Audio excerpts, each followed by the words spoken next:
Hello Telangana రాష్ట్ర ప్రజలందరికీ నమస్తే, గుడ్ మార్నింగ్. ఈరోజు మన ప్రజావాణి తెలుగు దినపత్రికలోని మెయిన్ పేజ్ అండ్ వార్తా విశేషాలు ఎట్లా ఉన్నాయో చూద్దాం.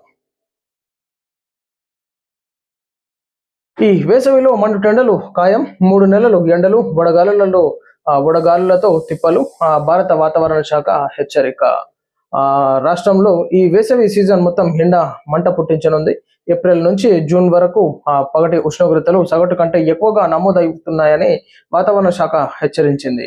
రానున్న 3 నెలలకు దేశంలో వాతావరణ పరిస్థితులు, ఎండలు, వడగాడ్పులు, వర్షాలపై భారత వాతావరణ శాఖ ఐఎండీ బులెటిన్ విడుదల చేసింది. వచ్చే 3 నెలలు రాష్ట్రం నిప్పుల కొలిమిలా మారే అవకాశం ఉంది. ఏపీతో పాటు ఒడిశా, తెలంగాణ, కొంత భాగం పశ్చిమ బెంగాల్, బీహార్, యూపీ, ఈశాన్య రాష్ట్రాల్లో పగటి ఉష్ణోగ్రతలు అధికంగా నమోదు కానున్నాయి. సో ప్రజలారా కొంచెం జాగ్రత్తగా ఉండాలి. ఈ వేసవి కాలంలో ఎండల తీవ్రత ఎక్కువగా ఉంటుందని చెప్పేసి వాతావరణ శాఖ హెచ్చరించింది. సో ఏదైనా జర్నీ కార్యక్రమాలు బయటకు వెళ్ళేది ఉంటే పొద్దున సమయాల్లో కానీ, ఈవినింగ్ సాయంత్రం సమయాల్లో కానీ ఎండ తగ్గినాక వెళ్తే బాగుంటుంది. హెల్త్ని కాపాడుకుంటే బెటర్. నేటి నుంచి భూభారతి అమలు. 5 మండలాల్లో ప్రయోగాత్మకంగా అధికారులతో సమీక్షించిన మంత్రి పొంగులేటి. తెలంగాణలో భూ వివాదాలకు ప్రభుత్వం చెక్ పెట్టనుంది. ఏప్రిల్ 2 నుంచి రాష్ట్ర వ్యాప్తంగా భూభారతి సేవలు అమలు చేయనుంది. ప్రయోగాత్మకంగా 5 మండలాల్లో పోర్టల్ ప్రారంభం కానుంది. ఖమ్మం జిల్లా కూసుమంచి, భద్రాద్రి జిల్లా అశ్వారావుపేట, రంగారెడ్డి జిల్లా అమన్గల్, సంగారెడ్డి జిల్లా వట్పల్లి, నారాయణపేట జిల్లా పూజగి మండలంలో భూభారతి అమలు సేవలు ప్రారంభం కానున్నాయి. ఈ మేరకు పోర్టల్ ప్రారంభంపై బుధవారం అధికారులతో మంత్రి పొంగులేటి శ్రీనివాసరెడ్డి రివ్యూ నిర్వహించారు. సో మొత్తానికి భూభారతి ఈ రోజు నుంచి స్టార్ట్ కానుంది. సో పైలట్ ప్రాజెక్టుగా ఈ 5 మండలాల్లో ఈరోజు స్టార్ట్ కానుంది కాబట్టి ఆ భూ సమస్యలు ఏమైనా ఉంటే తక్షణమే పరిష్కరించుకునే విధంగా ఉంటే బాగుంటుంది.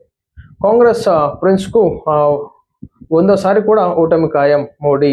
అస్సాం గత 10 ఏళ్లుగా గణనీయమైన అభివృద్ధిని సాధించిందని, బీజేపీ సారథ్యంలోని ఎన్డీఏను మరోసారి రాష్ట్ర ప్రజలు ఆశీర్వదించేందుకు సిద్ధంగా ఉన్నారనే నమ్మకం తనకు ఉందని ప్రధానమంత్రి నరేంద్ర మోడీ అన్నారు. గోగాముఖ్లో బుధవారం నాడు జరిగిన ఎన్నికల ప్రచార సభలో ప్రధాని మాట్లాడుతూ, ప్రజల ఉత్సాహాన్ని చూస్తుంటే అభివృద్ధి, సుస్థిరతకే పట్టం కట్టనున్నట్టు చాలా స్పష్టంగా కనిపిస్తుందన్నారు. ఈసారి ఎన్నికలు వికసిత్ భారత్ నిర్మాణానికి జరుగుతున్న ఎన్నికలని చెప్పేసి నరేంద్ర మోడీ గారు ప్రసంగించడం జరిగిందనమాట.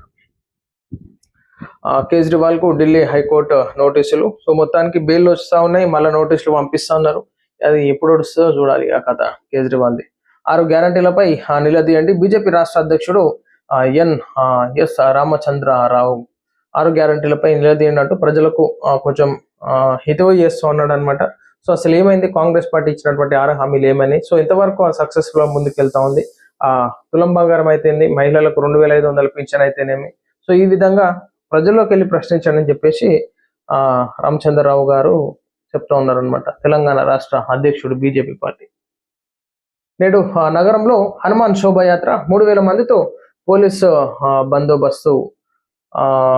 సో హనుమాన్ శోభాయాత్రలో భాగంగా 3000 మందితో పోలీస్ బందోబస్తు. ఎందుకంటే మత ఘర్షణలు కానీ ఏ విధమైనటువంటి ఘర్షణలు చోటు చేసుకోకుండా పోలీసులు బందోబస్తుగా ప్రహరీ కాస్తూ ఉంటారు అనమాట. కాంట్రాక్ట్ అవుట్సోర్సింగ్ ఉద్యోగులకు తీపి కబురు. ఇక నేరుగా ఖాతాల్లో జీతాలు జమ చేయనున్న ప్రభుత్వం. వేలాది మంది ఉద్యోగులకు లబ్ధి చేకూరే అవకాశం. సో అవుట్సోర్సింగ్ ఉద్యోగులు ఏవైతే ఉంటారో, సో ఉద్యోగాలు పనిచేసి ఆ జీతభత్యాల గురించి వెయిట్ చేస్తూ ఉంటారు కాబట్టి, సో వారికి మొత్తానికి రాష్ట్ర ప్రభుత్వం తీపి కబురుని అందించినట్టుగా చూసుకోవచ్చు. అందించడమే కాదు, పేపర్ ప్రకటన కాదు, అది వాస్తవంగా జరిగితే బాగుంటుంది. టైంకి వాళ్ళకి జీతాలు ఇస్తే బాగుంటుంది అవుట్సోర్సింగ్ వాళ్ళకి. 2 పంచాయతీలకు వికసిత పురస్కారాలు. హర్షం వ్యక్తం చేసిన మంత్రి సీతక్క. గ్రామీణాభివృద్ధి, సుస్థిర పరిపాలన విశిష్ట ప్రతిభ కనబర్చిన తెలంగాణ పంచాయతీలకు జాతీయ స్థాయిలో ప్రతిష్టాత్మక గుర్తింపు లభించింది. కేంద్ర పంచాయతీరాజ్ మంత్రిత్వ శాఖ ప్రకటించిన దీన్ దయాళ్ ఉపాధ్యాయ పంచాయతీ తరఫున 2 పంచాయతీలకు వికాస్ పురస్కారాలు అందించినట్టుగా చూసుకోవచ్చు. అడుగంటుతున్న జూరాల ప్రాజెక్ట్ ఆందోళనలో ఆయకట్లు, రైతాంగం. కర్ణాటకతో మాట్లాడనున్న మంత్రి ఉత్తమ్. ఉమ్మడి మహబూబ్ నగర్ జిల్లాకు ప్రాణాధారమైన జూరాల ప్రాజెక్టు ప్రస్తుతం డెడ్ స్టోరేజ్ కి చేరుకోవడంతో పాలమూరు రైతాంగం ఆందోళన చెందుతోంది. దీంతో సాగునీటితో పాటు తాగునీటి కష్టాలు తప్పేలా లేవు. ఎండలు ముదురుతున్న కొద్దీ ప్రాజెక్టులో నీటి మట్టం అడుగడుగుకు పడిపోతుంది. కోయిల్ సాగర్ లిఫ్ట్ మోటార్లకు నీరు అందడం లేదు. దీని ప్రభావం కోయిల్ సాగర్ చివరి ఆయకట్టుపై తీవ్రంగా పడుతుంది. సాగునీరు అందక చేతికి వచ్చిన పంటలు పడిపోయే స్థితికి చేరుకోవడంతో రైతులు ఆందోళన చెందుతున్నారు.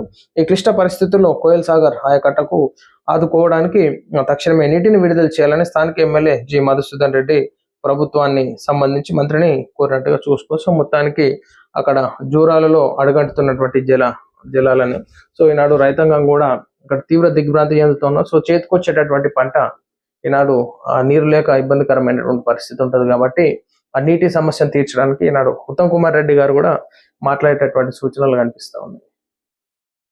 రేషన్ కార్డుల తొలగింపు దుర్మార్గపు చర్య.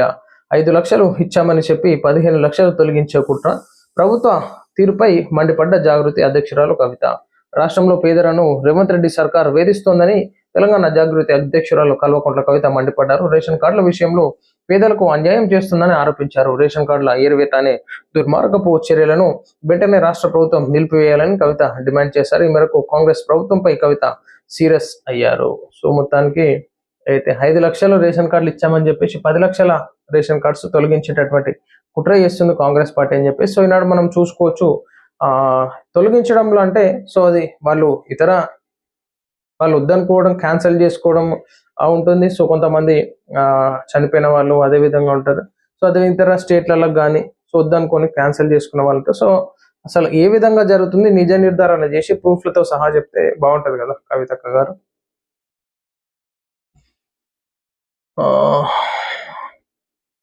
జిఎస్టీ వసూళ్లలో 8.8% వృద్ధి. మార్చిలో 2 లక్షల కోట్ల మేర వసూలు. సో జిఎస్టీతోనే నాడు 2 లక్షల కోట్ల మేర వసూలు చేసినట్టుగా చూసుకోవచ్చు.